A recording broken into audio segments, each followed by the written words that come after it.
The war for crypto ETF dominance is not over. In fact, the first phase, the battle for Bitcoin, was just the opening act. The second, more strategic phase is just beginning, and it's happening almost entirely out of sight. While the market remains fixated on the king, a profound shift in institutional strategy is underway. It's built on a controversial theory that the ultimate winner isn't just the biggest asset, but the most efficient. Bitcoin ETFs answered whether institutions would buy crypto. XRP ETFs may answer a far more important question: what they actually want crypto for. What if the data shows they aren't just buying the crypto equivalent of gold, but are now seeking to own the financial rails of the future? In this deep dive, we are not making a prediction. We are conducting a data-driven thought experiment into a potential great flippening, not in market cap, but in institutional purpose.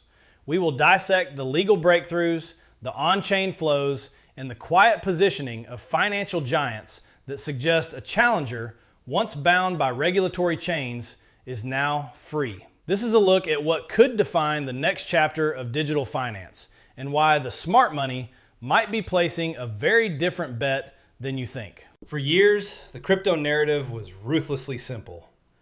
Get a Bitcoin spot ETF approved. It was the holy grail, the one bridge that would connect the trillions of dollars in traditional finance to the world of digital assets. And when it finally happened, the story seemed complete. Wall Street had arrived, and they came for Bitcoin. But this singular focus was a strategic masterstroke, creating a massive blind spot for the rest of the market. While every camera, analyst, and investor was laser focused on Bitcoin's victory lap, the groundwork for a second, fundamentally different institutional asset was being laid. This asset was emerging from the shadows of a nearly 5-year legal war with the US Securities and Exchange Commission. And here's what most people still miss. Regulatory clarity doesn't just unlock buying. It changes how institutions behave after they buy. The story of XRP is one of a contender, suppressed, not by its technology, but by regulatory persecution. The lawsuit filed in December 2020 effectively made XRP toxic to the American institutional market.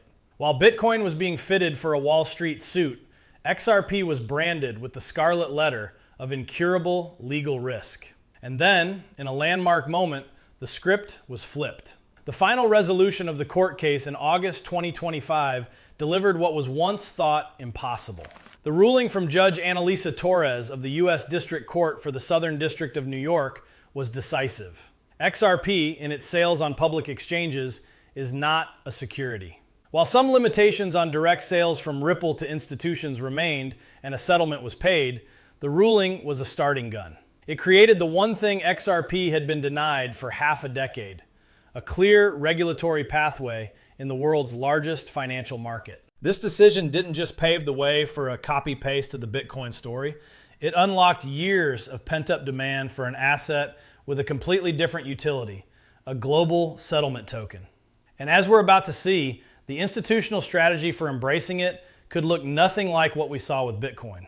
Where Bitcoin's ETF launch was a public spectacle, a future wave of major XRP ETF approvals could be a quiet ambush, defined not by initial explosive volume, but by the relentless, steady behavior of its buyers. As of early 2026, while some smaller or futures-based products have begun to trade, the market is still awaiting decisions on spot ETF applications from major Wall Street players. The question on everyone's mind is whether there's any institutional appetite left. But this question misses the point. The metric that truly matters isn't just total inflow, it's flow quality. The real signal of a silent flippening would be in the behavioral data of the funds. Will we see the same pattern as Bitcoin ETFs, with significant outflows on down days as hot money flees? Or will we witness something different? Imagine this: Bitcoin is red 3% on the day. Headlines scream ETF outflows, and yet XRP ETFs quietly post net inflows. No drama, no headlines, just positioning. If a hypothetical XRP ETF shows this resilience, or even net inflows during periods of market weakness, it would be an undeniable signal that institutions are not treating it as just another crypto. This indicates a different investor with a different thesis. The demand appears to be waiting. The ecosystem of issuers is ready, with firms like Grayscale having expressed interest and a history with XRP products. A potential launch could happen against a backdrop of market uncertainty, providing the perfect test of institutional conviction. If the appetite for XRP exposure holds firm while other assets bleed, it would prove institutions see a distinct value proposition, one compelling enough to buy for its utility, not just for its market beta. The challenger is gloved up and waiting for the bell. But to understand why institutions would even consider this, we have to look past the assets and into their own psychology. Now that the stage is set, we have to ask the most critical question. Why would an institution, having already bought a Bitcoin ETF, even consider a second crypto asset? The answer lies in the evolution of institutional strategy itself, moving from simple exposure to sophisticated portfolio construction. For years, the only mandate was to get crypto on the books. Bitcoin was the perfect vehicle for that, a simple, non-sovereign store of value analogous to digital gold. It was a macro hedge, a beta play on the entire digital asset class. Buying it was a vote of confidence in the survival and growth of the ecosystem as a whole. But the game is changing. The approval of a second, legally distinct asset like XRP allows for a far more nuanced strategy. Institutions are no longer just buying crypto. They are building a diversified digital asset portfolio. This is the core of the psychological shift. In this new model, Bitcoin remains the digital gold, the foundational store of value. But XRP is being positioned as something entirely different, a financial utility token. It's a settlement layer designed for the very financial institutions now considering buying it. Its technology is built for velocity, capable of settling transactions globally in 3 to 5 seconds for fractions of a penny, a stark architectural contrast to Bitcoin.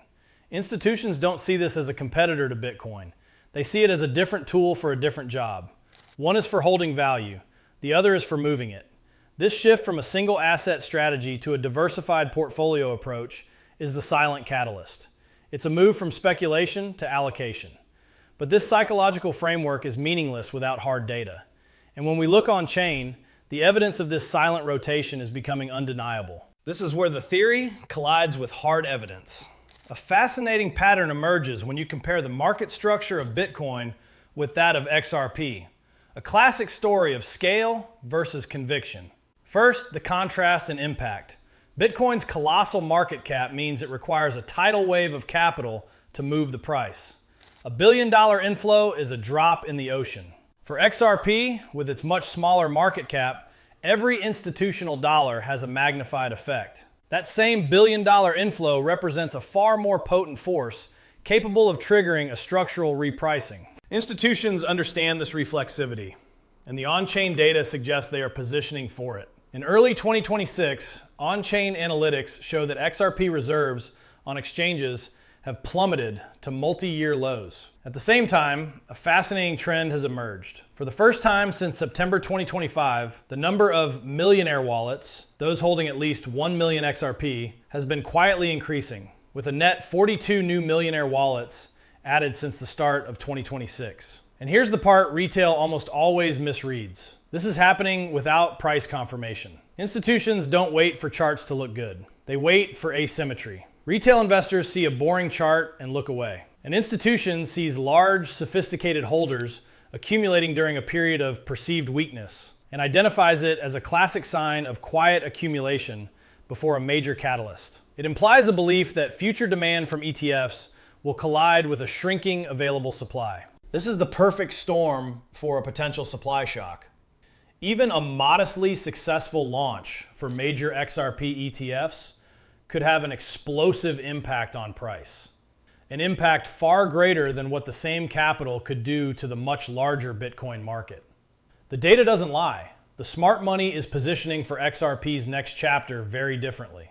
This potential shift isn't just a theory derived from on-chain data. It's being openly modeled by some of the biggest names in finance. While the public narrative is still catching up, the expert class is already positioning for a future where XRP plays a major institutional role. Look at Standard Chartered, a multinational banking giant. Their head of digital asset research has been exceptionally bullish, setting price targets for XRP as high as $8 by the end of 2026. Their thesis isn't based on retail hype. It's grounded in the resolution of the SEC lawsuit and the floodgates of institutional demand that spot ETFs could unlock. Then there is the more measured analysis from asset manager 21 Shares. They've modeled a 2026 bull case price of nearly $2.70, driven by the combination of ETF demand and the expanding utility of the XRP ledger. Their entire framework rests on the regulatory clarity achieved in 2025, which they state fundamentally altered the asset's demand profile. Now here's how this story usually reaches its final phase. There's the elephant in the room, BlackRock. The world's largest asset manager remains officially silent. In a now famous interview, CEO Larry Fink gave a cryptic, "I can't talk about that," when pressed on a potential XRP ETF. While not a confirmation, that calculated response is worlds away from a denial and is seen by institutional analysts as a sign that the topic is, at a minimum, under active consideration. This institutional interest is reinforced by real-world adoption. Ripple has been relentless in building out its utility for the multi-trillion-dollar cross-border payments market. Its RippleNet payment network has been used or tested by giants like Santander, and the launch of a USD-backed stablecoin, RLUSD, creates a powerful, vertically integrated ecosystem. The message is clear. The end of the SEC lawsuit wasn't the end of the XRP story. It was the start of the institutional chapter. This brings the debate to the forefront.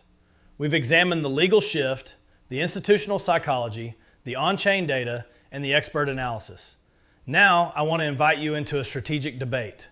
The future of institutional crypto likely follows one of two paths. Path one is a winner-take-all market, where Bitcoin's scale and legacy inertia make it the only asset that matters. Path two is a diversified, multipolar market, where specialized assets like XRP carve out a permanent, high-velocity niche based on utility. Let me know your thesis in the comments below. Are you on team scale or team utility? More importantly, what is the one data point, be it ETF flows, on-chain metrics, or adoption rates, that forms the core of your argument? This is a conversation the entire market needs to have, and I will be in the comments reading your analysis. And if you value data-driven deep dives that cut through the mainstream noise, make sure you subscribe and turn on notifications. So where does this leave us? We are at the dawn of a potential fundamental re-architecting of the institutional crypto landscape. For years, Bitcoin was the only game in town, the default asset with just enough regulatory safety to attract serious capital. The conclusion of the Ripple lawsuit may have shattered that monopoly.